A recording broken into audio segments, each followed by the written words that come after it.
Hi friends, ಇವತ್ತೊಂದು breakfast recipe ಶಾವಿಗೆ ಉಪ್ಪಿಟ್ಟು ಮಾಡೋದನ್ನ ತೋರಿಸ್ಕೊಡ್ತಾ ಇದ್ದೀನಿ.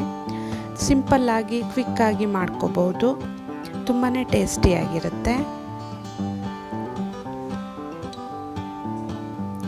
ಇದನ್ನು ಬೆಳಿಗ್ಗೆ ಬ್ರೇಕ್ಫಾಸ್ಟು ಅಥವಾ ಮಧ್ಯಾಹ್ನ ಲಂಚ್ ಬಾಕ್ಸಿಗೂ ಕೂಡ ಹಾಕ್ಬೋದು, ಚೆನ್ನಾಗಿರುತ್ತೆ.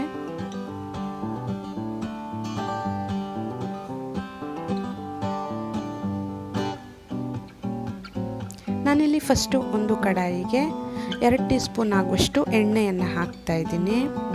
ನಾನಿಲ್ಲಿ ಶಾವಿಗೆಯನ್ನು ಫಸ್ಟು ಹುರ್ಕೊಳ್ತಾ ಇದ್ದೀನಿ.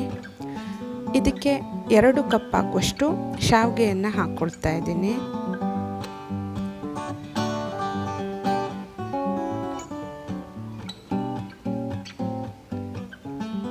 ಇದನ್ನು ಮೀಡಿಯಂ ಫ್ಲೇಮಲ್ಲಿಟ್ಟು ಹುರ್ಕೊಳ್ತಾ ಇದ್ದೀನಿ. 2 ರಿಂದ 3 ನಿಮಿಷದವರೆಗೆ ಮೀಡಿಯಂ ಫ್ಲೇಮಲ್ಲೇ ಹುರ್ಕೋಬೇಕು. ಅನಂತರ ಲೋ ಫ್ಲೇಮಲ್ಲಿ ಈ ಥರ ಕೆಂಪಾಗೋವರೆಗೂ ಹುರ್ಕೋಬೇಕು. ಗೋಲ್ಡನ್ ಬ್ರೌನ್ ಆಗೋವರೆಗೂ ಹುರ್ಕೋಬೇಕಾಗುತ್ತೆ. ಈಗ ಗೋಲ್ಡನ್ ಬ್ರೌನ್ ಆಗಿದೆ, ಸ್ಟವ್ ಆಫ್ ಮಾಡ್ಕೊಳ್ತಾ ಇದ್ದೀನಿ. ಈಗ ಅದೇ ಕಡಾಯಿಗೆ ಎಣ್ಣೆಯನ್ನು ಹಾಕ್ಕೊಳ್ತಾ ಇದ್ದೀನಿ. 2 ರಿಂದ 3 ಟೀ ಸ್ಪೂನ್ ಆಗುವಷ್ಟು ಎಣ್ಣೆ ಚೆನ್ನಾಗಿ ಕಾದ ನಂತರ ಕಡಲೆಬೇಳೆ 1 ಟೀ ಸ್ಪೂನ್ ಆಗುವಷ್ಟನ್ನು ಹಾಕ್ಕೊಳ್ತಾ ಇದ್ದೀನಿ. ಉದ್ದಿನಬೇಳೆ 1 ಟೀ ಸ್ಪೂನ್ ಆಗುವಷ್ಟನ್ನು ಹಾಕ್ಕೊಳ್ತಾ ಇದ್ದೀನಿ.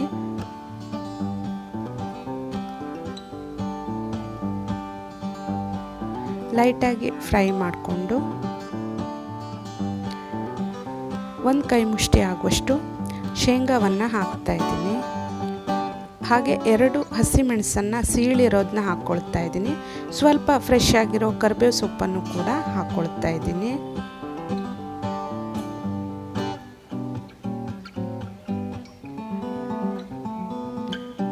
ಇದು ಚೆನ್ನಾಗಿ ಫ್ರೈ ಆದ ನಂತರ 1 ಈರುಳ್ಳಿಯನ್ನು ಈ ಥರ ಕಟ್ ಮಾಡಿ ಹಾಕ್ಕೊಳ್ತಾ ಇದ್ದೀನಿ. ಇದನ್ನು ಅಷ್ಟೇ ಚೆನ್ನಾಗಿ ಫ್ರೈ ಮಾಡ್ಕೋಬೇಕು. ಮೀಡಿಯಂ ಉರಿಯಲ್ಲಿಟ್ಟು ಈ ಥರ ಫ್ರೈ ಮಾಡ್ಕೋಬೇಕು. ಗೋಲ್ಡನ್ ಬ್ರೌನ್ ಆಗೋವರೆಗೂ ಚೆನ್ನಾಗಿ ಫ್ರೈ ಮಾಡ್ಕೋಬೇಕು. ಫ್ರೈ ಆಗಿದೆ. ಇದಕ್ಕೆ ನೀರನ್ನು ಆ್ಯಡ್ ಮಾಡ್ಕೊಳ್ತಾ ಇದ್ದೀನಿ. 2 ಕಪ್ಪು ಶಾವಿಗೆಗೆ 1.5 ಕಪ್ಪಷ್ಟು ನೀರನ್ನು ಹಾಕ್ಕೊಳ್ಬೇಕಾಗುತ್ತೆ. 1.5ರಿಂದ 1.25 ಕಪ್ವರೆಗೂ ನೀರು ಹಾಕ್ಕೋಬೋದು. ಹಾಗೆ ಇದಕ್ಕೆ ನಾನು ಸಕ್ಕರೆಯನ್ನು ಹಾಕ್ಕೊಳ್ತಾ ಇದ್ದೀನಿ. 2 ರಿಂದ 3 ಟೀ ಸ್ಪೂನ್ ಆಗುವಷ್ಟು ಸಕ್ಕರೆಯನ್ನು ಹಾಕ್ತಾ ಇದ್ದೀನಿ. ಹಾಗೆ ರುಚಿಗೆ ತಕ್ಕಷ್ಟು ಉಪ್ಪನ್ನು ಸೇರಿಸ್ಕೊಳ್ತಾ ಇದ್ದೀನಿ. ಚೆನ್ನಾಗಿ ಕುದಿ ಬಂದ ನಂತರ ತೆಂಗಿನಕಾಯಿ ತುರಿಯನ್ನು ಹಾಕ್ಕೊಳ್ತಾ ಇದ್ದೀನಿ. ನಾನಿಲ್ಲಿ ಸ್ವೀಟ್ ಉಪ್ಪಿಟ್ಟನ್ನು ತೋರಿಸ್ಕೊಡ್ತಾ ಇದ್ದೀನಿ. ಇದು ಚೆನ್ನಾಗಿ ಮಿಕ್ಸ್ ಆಗಬೇಕು. 1 ಕುದಿ ಬಂದ ನಂತರ ಮೊದಲೇ ಹುರಿದಿಟ್ಕೊಂಡಿರೋ ಶಾವಿಗೆಯನ್ನು ಹಾಕ್ಕೊಳ್ತಾ ಇದ್ದೀನಿ. ಚೆನ್ನಾಗಿ ಇನ್ನೊಂದು ಸಾರಿ ಮಿಕ್ಸ್ ಮಾಡ್ಕೋಬೇಕು.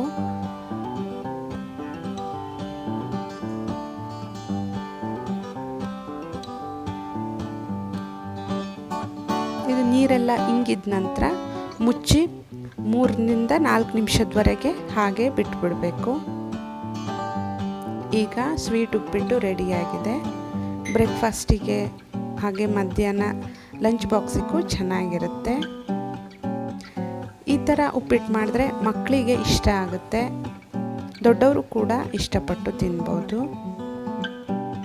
ಇದನ್ನು ಒಂದು ಪ್ಲೇಟ್ಗೆ ಸರ್ವ್ ಮಾಡ್ತಾ ಇದ್ದೀನಿ. ರೆಸಿಪಿ ಇಷ್ಟ ಆದಲ್ಲಿ ದಯವಿಟ್ಟು ಒಂದು ಲೈಕನ್ನು ಕೊಡಿ. ಹಾಗೆ ನೀವು ಹೊಸಬರಾಗಿದ್ದರೆ ಚಾನಲ್ನ ಇವಾಗಲೇ ಸಬ್ಸ್ಕ್ರೈಬ್ ಮಾಡ್ಕೊಳ್ಳಿ.